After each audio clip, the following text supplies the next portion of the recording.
네, 안녕하세요. 요즘에 너무 바빠서 이렇게 비디오를 하는 시간이 많이 없었는데요.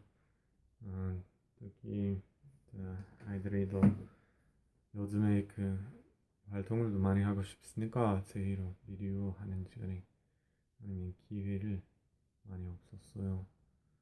그렇지만 제가 오늘 시간이 조금 있으니까 한국어 수업을 좀 시작하도록 합시다.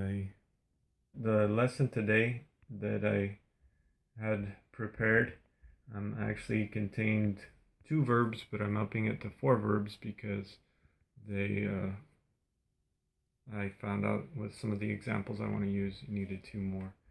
But anyways, the verbs today are juda, which is to give, pata is to receive, deda, which is to become, and andeda, which is to not become.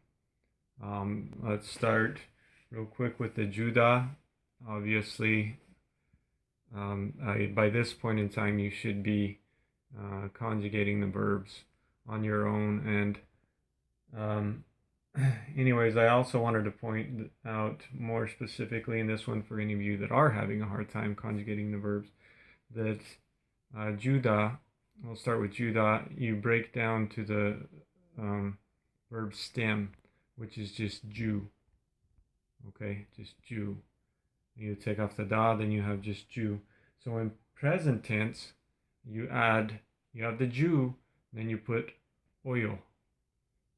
So you end up with ju oyo, which is present tense to give.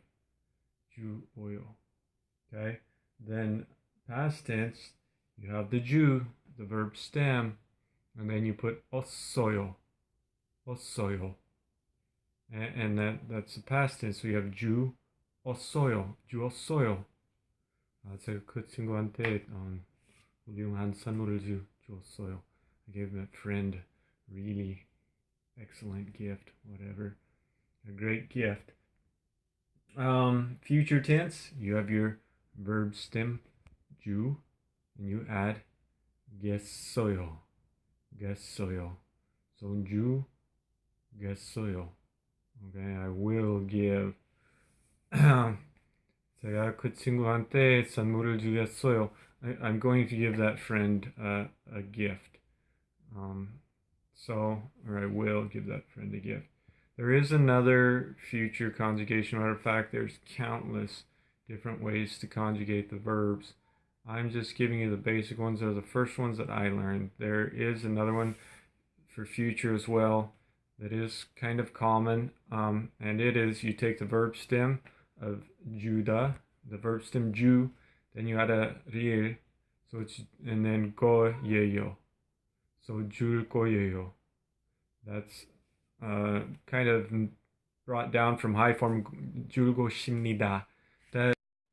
Okay, the next verb is pata, to receive.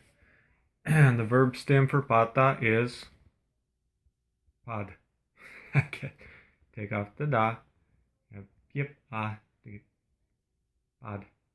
So, present tense, you take the pad and then you add ayo. So you padayo is present. Past tense, 받았어요. Future tense, 받겠어요. 친구한테서 좋은 선물을 받겠어요. Okay? And anyways, I'm going to throw this in here just so I don't forget.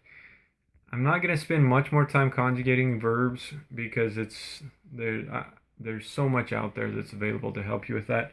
Matter of fact, there is actually a website called dongsa.net, and it's dongsa.net.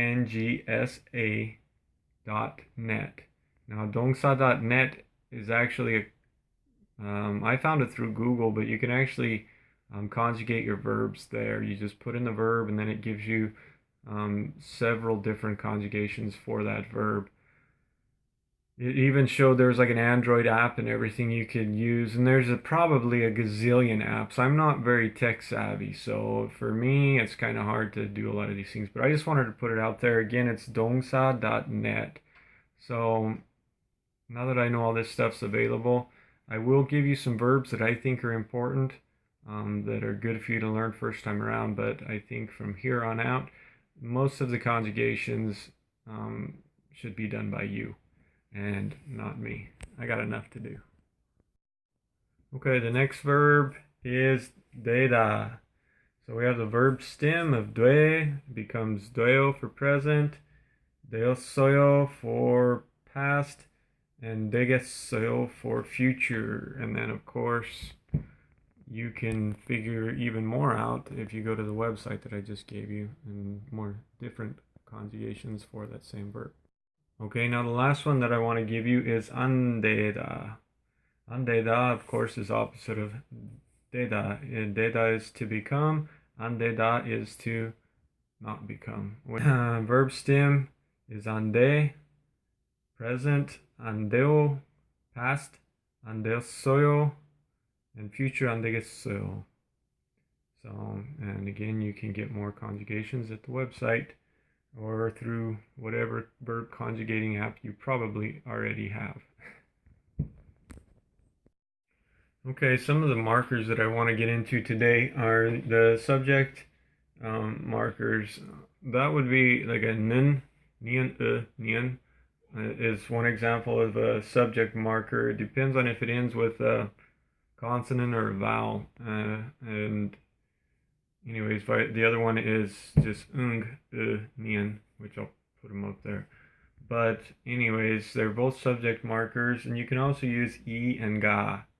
Those are markers like 저는. The 는 is the subject marker. 그는, 그 사람은. You know, that one ends with a consonant, so it would be the or the nian ending. So anyways, if we move on for kind of an example is 저는 for the 는, 우리가 for the ga, 사람이 for the I.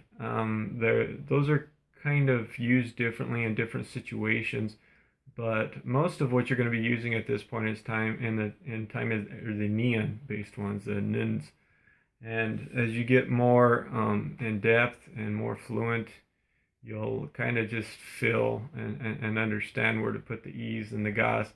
And honestly, the more you speak fluently, or the more fluently you speak, the more you kind of tend to leave them out. As long as you put the words in the appropriate location, you don't really need these. I mean, they're good for written Korean, just like in English. When you're going to write, you want to use proper pronunciation or proper punctuation and everything. But honestly, these are just kind of to get you going. And if you're uncomfortable saying something, you can put these in there, and they help clarify really well like what you're saying or what you're trying to say.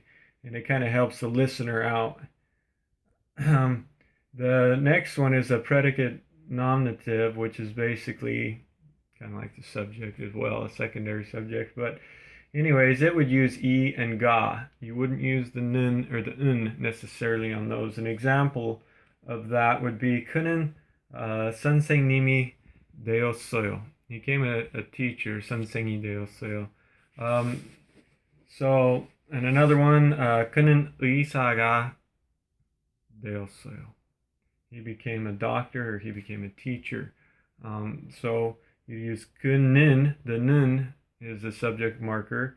The 의사, the ga, 의사가, the ga is the predicate nominative, and the 되었어요 would be the verb 되다 in the past tense.